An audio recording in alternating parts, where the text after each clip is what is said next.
Where'd you go to high school? Oh, you went to college, right? We talked about this shit. You were. I was in Jersey, yeah. Jersey. Very high school. My next question. How about you? Virginia? Yeah, I mean, I started off at a public school. In sophomore year, went to a private school for basketball. Basketball, so I went from like 3,000 kids, very diverse, to 900 kids, 40 students. We were fitting for our lives. Trust me, we only had each other. That was tough. And I was wondering, like, Was it close or was it Up from my home? yeah, like was it SC? It was like, well, it was like an hour away. I had to work every day. that's what I was But you know, I left after, thanks to my parents and the support I had, I left high school with a Division I scholarship in basketball. And so I gotta go. it was an opportunity to see that I where I'm from the country, cow farms, Confederate flags, no doubt our college recruits coming out. So it provided me education, and things like it changed my life. Yeah, so it was worth it. I loved. I mean, I had to get up at 5 o'clock, 6 o'clock in the morning, driving hours. It was always late. After school, we had study. It was like college. We had study hall, and we had practice. Then I had to go leave Virginia, go to DC for travel practice. I didn't get home till 9, 10 o'clock at night. Boom, started over the next semester. So when I say tell people I didn't party and do all that stuff in high school, I didn't have no. I wasn't even invited. Yeah, nah, you too busy. Yeah, I couldn't. Like, no, I'll go. Too busy. Not that, well, I mean, you still have, so you couldn't do too much, but how college did you move around? Oh, well, my high school coach, because we were playing one of the best high school conferences in the country, and it's in this area. It's like the MAC is in Jackson, so it's really good private schools here. My high school coach, we're having a fight right now. We started winning. We're having fun right now. And I always stuck with it. You know, I didn't know when we met. When I got to college, I knew exactly when we met. Because we're on the team now, travelers, the stands, you know what I'm saying? So yeah, I had a good time in college. I did wild out a little bit, but I had teammates, you know, who were seniors and juniors who could kind of like guide me. My brothers in a sense. So I wasn't out there all by myself, but it definitely was like, oh my God. Going to college, I'm on the green now. You know, it was just Freedom. I don't believe yeah, yeah. But I feel like with Bama was more like where I saw students at college who was like wild out, like They got that freedom. you know what I'm saying? Like just you could tell the parents were. So I did see that. I even had that experience because my focus in high school was more. I wanted to do that. I wanted to do that. Those kids were not totally cut school. Put them in the dorm. You saw them. Yeah. Did you like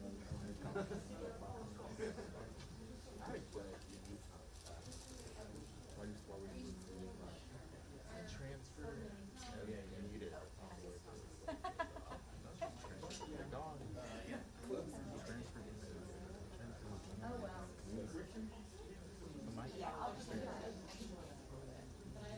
I like that. okay. And then I read it very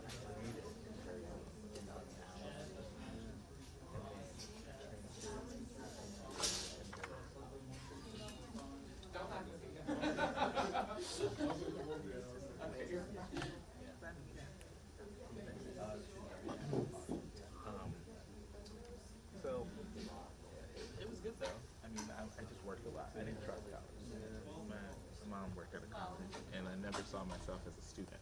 I always saw myself with a degree, not getting one. Yeah. So Like after you saw yourself on stage digging the diploma, but not your studies. yeah, not to study. That's. I didn't have basketball. There's no question. I wouldn't have been quite get anything. Yeah. My focus was on side. I did that. Come from the family educators, all that. Just wasn't really my thing. I feel like it was just one of those things that I also or I knew of people who had degrees but didn't have jobs. And so I was so upset with work. And like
softly.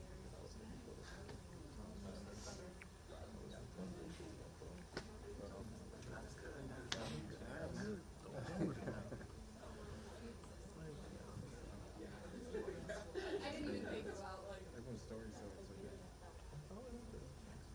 Did you study political science? Okay. I was about to say, everyone's story is so different, but it's different. It's all political Are you? Are you political science?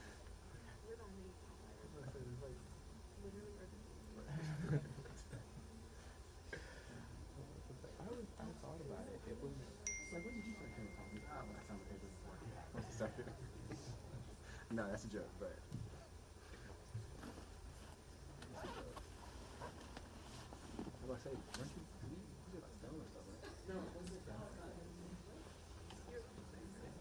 yeah, it was film where you get the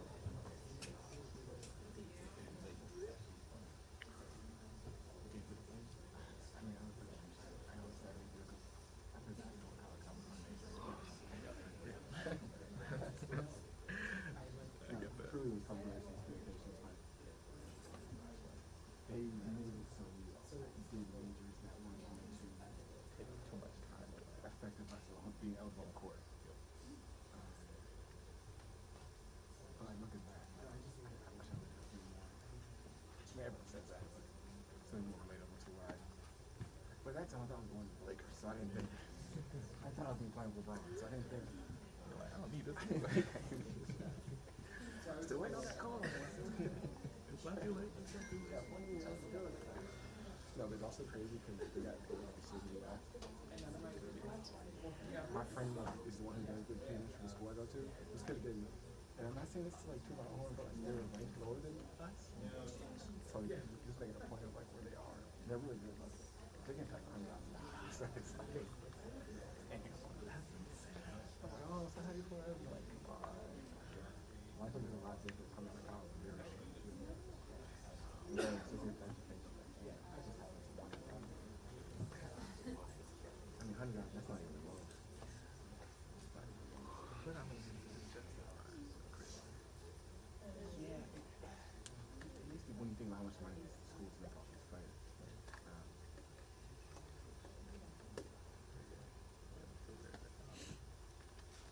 But also the rules are weird now. There's a 28-year-old playing in college now. There's like no rules now. So it's a different time. Still need a degree. The degree? He still needs a degree. Well, to your point about the degree, you're saying like just our schools are not going to have a college, you know, that's the degree just gets you into the door.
Stay down here.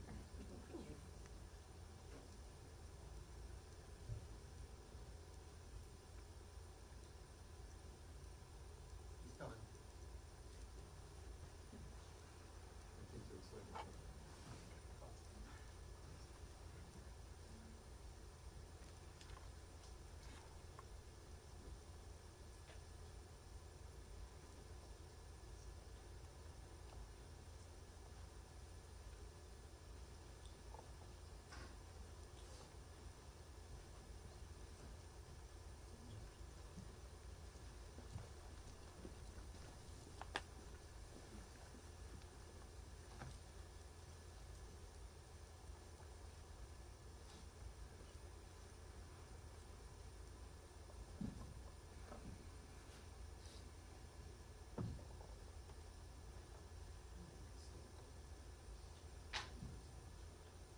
Does that ever work from down there, Francis?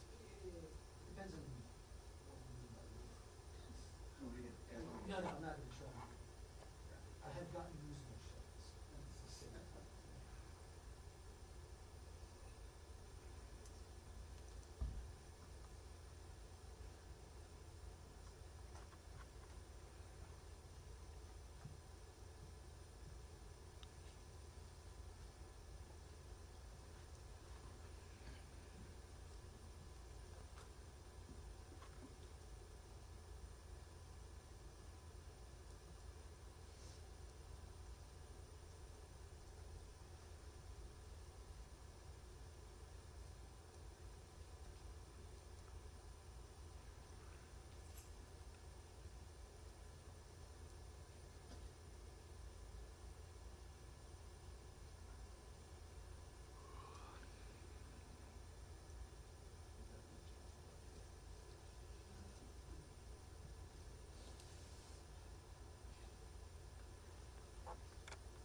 Heads up.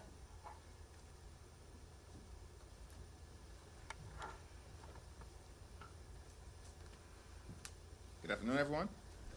Before I begin, let me extend my heartfelt condolences, sympathies, and prayers to our former colleague, Liz Cheney, to Mrs. Cheney, and to the entire Cheney family on the passing of Vice President Dick Cheney. I also want to acknowledge today, of course, is Election Day, and just to encourage the American people to go out and exercise your right to vote, exercise the franchise, exercise your voice, wherever you may be, all across the country.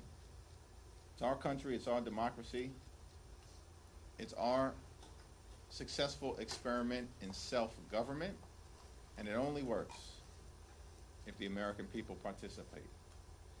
Despite all of the efforts from the other side of the aisle to engage in misdirection, lies, voter suppression, and obstruction, the will of the American people is going to prevail today. Here in America, the cost of living is way too high. Donald Trump and Republicans promised that they were going to lower costs on day one. But costs aren't going down, costs are going up. The Trump tariffs are making life more expensive for everyday Americans by thousands of dollars per year. Inflation on the way up. Grocery costs, way up. Housing costs, way up. Child care costs, way up. Electricity prices through the roof, and the American people know it. That Donald Trump and Republicans have failed to make their life more affordable. And now in the midst of this 35-day Trump-Republican shutdown, Republicans refuse to extend the Affordable Care Act tax credits, which is going to result in tens of millions of Americans experiencing dramatically increased premiums, co-pays, and deductibles. In some cases, everyday Americans, working class Americans, and middle class Americans are going to see their health insurance premiums increase by $1,000 or $2,000 per year because of the Republican refusal to extend the Affordable Care Act tax credits. Donald Trump and Republicans in the House and the Senate have failed the American people, and the American people know it.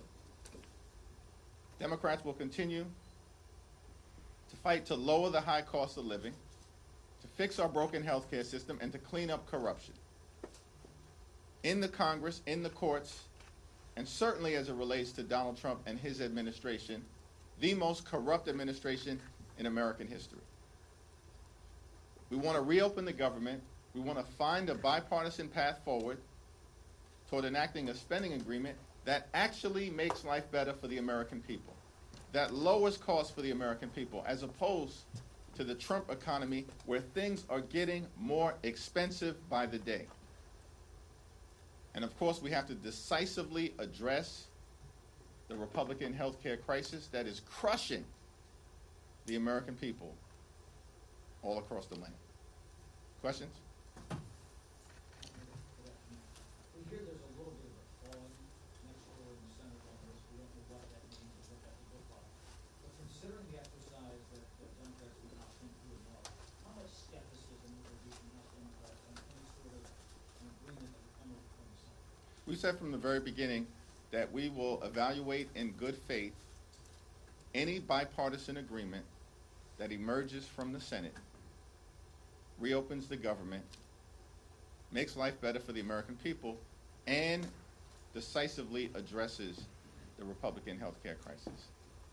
Until we see details, we're not in a position to do much more than that. Are you more optimistic than you were based on what you're hearing last week? We're in the middle of a 35-day government shutdown.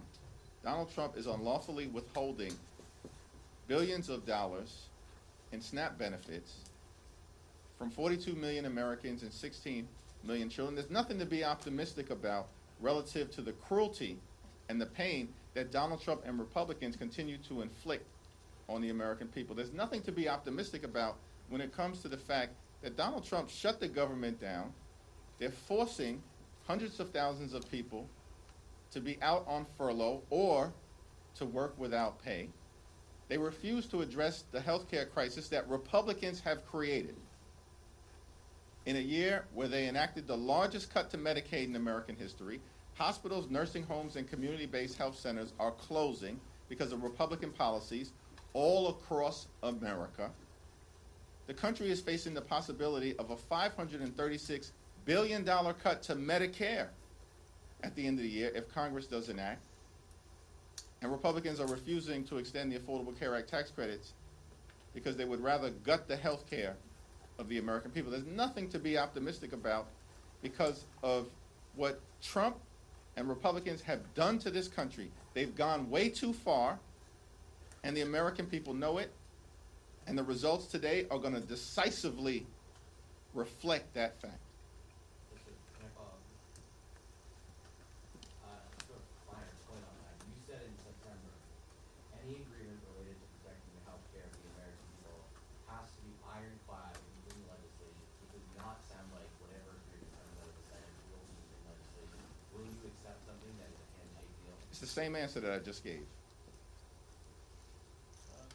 I know that a filibuster is a Senate mechanism, but President Trump has repeatedly, recently has this morning called for Senate Republicans to abolish the filibuster, pass the CR with a simple majority, and also a host of other Republican priorities.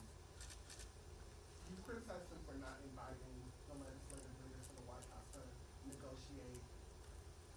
What are your thoughts about him continuing to call for the abolishment of the filibuster within the context of his unwillingness to negotiate? Does that indicate to you that he has no interest in sitting down with not only his legislative leaders, but you and Leader Schumer? Well, Donald Trump has taken a my way or the highway approach to his presidency from the very beginning, and he's used to Republicans simply bending the knee to him. Because these Republicans on Capitol Hill, on the House side and on the Senate side, they don't work for the American people. They work for Donald Trump. And so he's going to continue to make his position clear until they eventually cave, which is what they always do. Because Republicans in this Congress have been nothing more than a reckless rubber stamp for Donald Trump's extreme agenda. And Donald Trump keeps making the point. that Republicans have shut the government down, and they're the only ones that have the power to open it up. Republicans who have complete control of the House, the Senate, and the presidency. Republicans who are the ones who passed the one big ugly bill without a single Democratic vote. We strongly oppose their one big ugly bill. They passed it on their own because they have complete control of government. And in that one big ugly bill, they enacted the largest cut to Medicaid in American history, ripping health insurance away from 14 million Americans. And at the same time, they cut $186 billion from SNAP. That's the largest cut to nutritional assistance in this country's history. They literally, in July, ripped food from the mouths of hungry children, seniors, and veterans. And all of this was done so that Republicans could provide massive tax breaks to their billionaire donors in their one big ugly bill. And they did it on their own. My way or the highway in terms of jamming extreme Republican ideology down the throats of the American people. And so Donald Trump expects to see more of the same from the puppets that are Republicans in the House and the Senate. You said that Republicans always came. Newsroom said that the votes were there to vouch for filibuster. Are you saying that ultimately Donald Trump's request or demand will win out? If history is any indication, ultimately, compliant Republicans in the Senate are going to cave to the demands of their puppet master, Donald J. Trump. This election cycle, Republicans have relied heavily on critical issues as the issues. If they lose in Virginia and New Jersey, what does that say to you about Republicans' reliance and dependence on communicating and messaging on transition against Democrats? At this point, it's not a question of if Republicans are going to lose. I was in Virginia earlier today. I was in New Jersey over the weekend. I was in California a few weeks ago. They are going to lose because the American people know that Republican policies have failed them. And it starts with the economy, that Republicans promised to lower the high cost of living. But costs aren't going down in America. Costs are going up. The cost of living in this country is out of control. And Donald Trump has not done a damn thing to change it. And in the midst of this 35-day government shutdown, has spent multiple weekends on the golf course, holding let-them-eat-cake type of parties at his luxury resort in South Florida. Found $40 billion to bail out a right-wing wannabe dictator in Argentina, and yet Donald Trump can't find a dime to extend the Affordable Care Act tax credits or provide nutritional assistance to hungry children in America to ensure that they can put food on the table. The American people are smart. They see all of this happening in real time. And of course, what Republicans always do is try to distract the American people, as they've done in New Jersey and Virginia, and it will not be successful. It's over for these people. And we're going to see it today, and we're going to see it during the midterm elections next November. At this point, is a record-breaking shutdown a pattern of the Trump administration? It was a 35-day government shutdown during the first Trump administration. This is day 35 of the Trump Republican shutdown. Donald Trump and the Republicans cannot govern. These people are deeply unqualified. And they spent all of last year lying to the American people that they were going to lower the high cost of living, while at the same time distancing themselves from Project 2025. But they've spent all of this year doing nothing to lower the high cost of living. In fact, costs are going up, not down, while they spend all of their time, Republicans spend all of their time implementing the extreme, toxic Project 2025 agenda, including, by the way, as part of Project 2025, ripping away nutritional benefits and SNAP from the American people. I think that's on page 300 or so of Project 2025. Shutting down the federal government, agency by agency by agency, part of Project 2025. Gutting the health care of the American people, as Republicans have done all throughout this year, part of Project 2025. And so the dysfunction, the cruelty, the inability of Republicans to make life better for the American people is, of course, now on full display. And Republicans can't blame anyone other than themselves because they have complete control of the House, the Senate, and the presidency. Thank you so much. On Sunday, you said in an interview that you did not agree that Zoran Mamdani was the future of the Democrat Party. I'm just wondering, do you believe that a Democrat Party embrace of socialism would hurt the party's chance next November? And will there be a Democrat pivot away from Mamdani and more towards the center following today's election? What I made clear is that given the existential nature of Donald Trump, his policies, his cruelty, his failures, the assault on the economy, the assault on health care, the assault on veterans, the assault on farmers, the assault on nutritional assistance, the assault on law-abiding immigrant communities, the assault on the American way of life, the assault on voting rights, the assault on the rule of law, and Donald Trump and Republican assault on democracy itself, that the most significant thing that can be done is for Democrats to take back control of the House of Representatives next year so we can end this national nightmare and begin the process of marching toward a more perfect union. That's why these elections are going to matter. The midterms will matter. House Democrats will matter in terms of getting this situation turned around. And that's not pillow talk, that's real talk.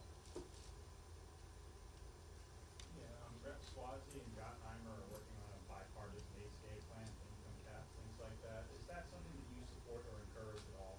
I think the conversation that has been led by Tom Swazi is being done in good faith and is all part of an effort to address the Republican health care crisis and to find a bipartisan path forward.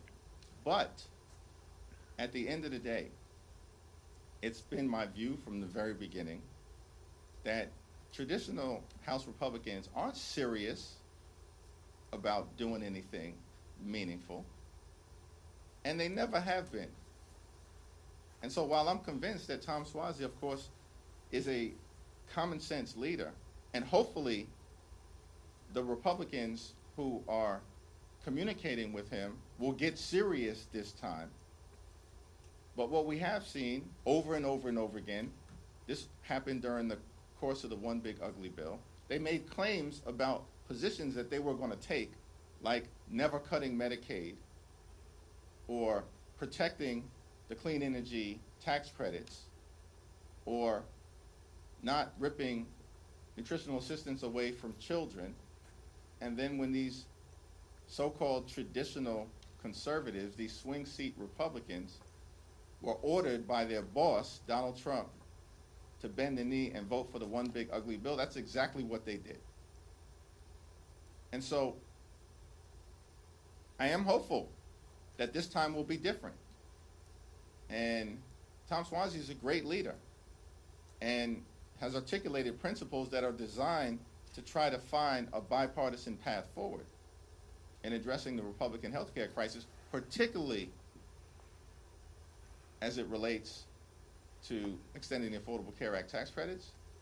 But it seems to me more likely that if there's a bipartisan agreement to emerge, it will emerge from the Senate, not the House.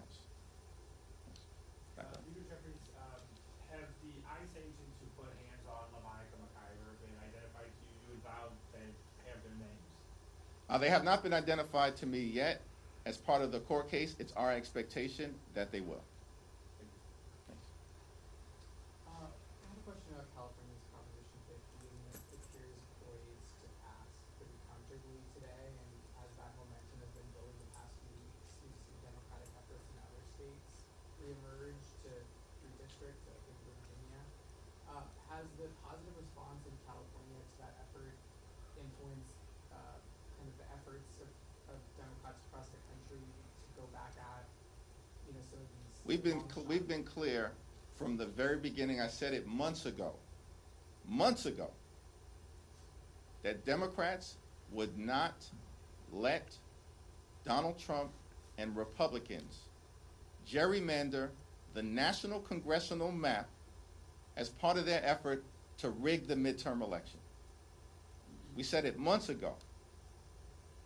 And that California would be the beginning, but that there would be a decisive Democratic response throughout America, from coast to coast, and at all points in between. And now, the American people can see that we absolutely are determined and committed to a continuing response that is decisive, that is immediate, that is forceful, and that is designed to ensure that there are free and fair elections in this country when it comes to deciding which party should control Congress in 2026. Democrats will not unilaterally disarm. Democrats recognize the moment that we're in, that the pushback will continue to be ongoing and forceful, and we will not allow Donald Trump and his Republican sycophants to undermine a free and fair national congressional map as part of his toxic effort to rig the midterm elections. If I said it, I meant it. Next question. Just back on ACA subsidies, do you believe that you would be able to keep the caucus together on the deal of a bipartisan difference on ACA subsidies if it does not include the permanent exceptions that you originally advocated for? As I've indicated, we are going to evaluate whatever is presented from the Senate if it emerges in good faith and in a bipartisan way, as long as it addresses the Affordable Care Act tax credit issue in some way, shape, or form. We are in open enrollment right now. Tens of millions of Americans are about to experience their premiums, copays, and deductibles skyrocket. It requires action.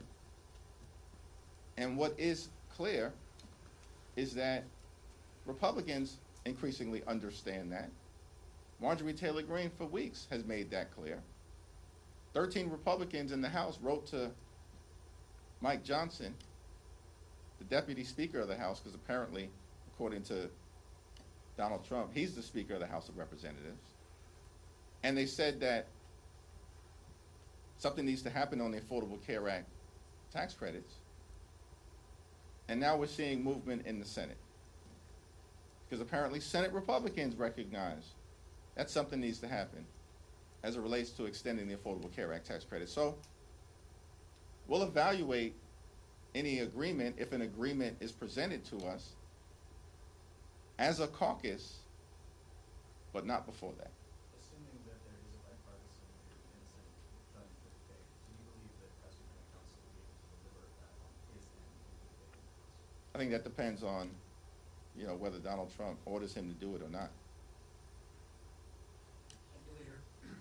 So, Congressman Chuy Garcia appears to be retiring, and it also appears that he waited up until the filing deadline to make his decision, thus paving the way for his chief of staff to have an uncontested primary. This is being called a machine tactic by some people in your own party. Do you have an issue with how this was done? I haven't had a conversation to evaluate the process that was utilized or to talk to Representative Garcia, so I'm not going to comment on it until I talk to him directly. Thank you, Mr. Leader. Multiple of your Democratic colleagues have said that they gave their October paycheck to charity or they deferred it completely, and last time we were asked this, you said you made a decision over last weekend. So I just want to ask you again, what did you decide to do with your paycheck from October? Did you not see that I answered that question, or are you just asking me to reiterate my answer? Because I did publicly make clear on Friday to my constituents and publicly that my paycheck has been withheld. Mr. Leader, Secretary Duffy said today that this shutdown drags into next week. There's a possibility that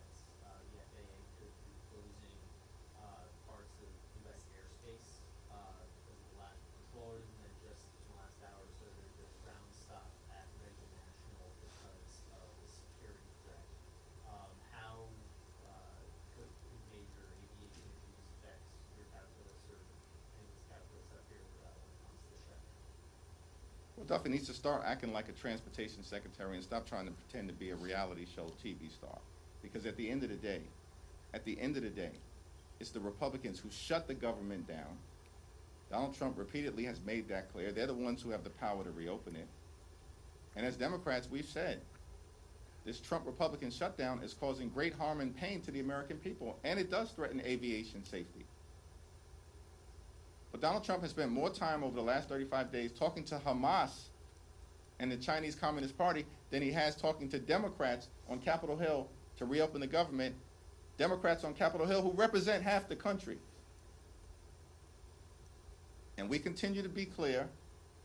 We will sit down with our Republican colleagues anytime, any place, in order to reopen the government, protect the American people, find a bipartisan path forward, and decisively address the Republican health care crisis. Mr. Leader, I just wanted to ask when was the last time you spoke to Speaker Johnson about the current shutdown situation? And has the shutdown impacted your relationship with him at all? Do you still have that kind of forward-looking relationship that you said you had in the past? We had a brief conversation last week. Thank you, everyone.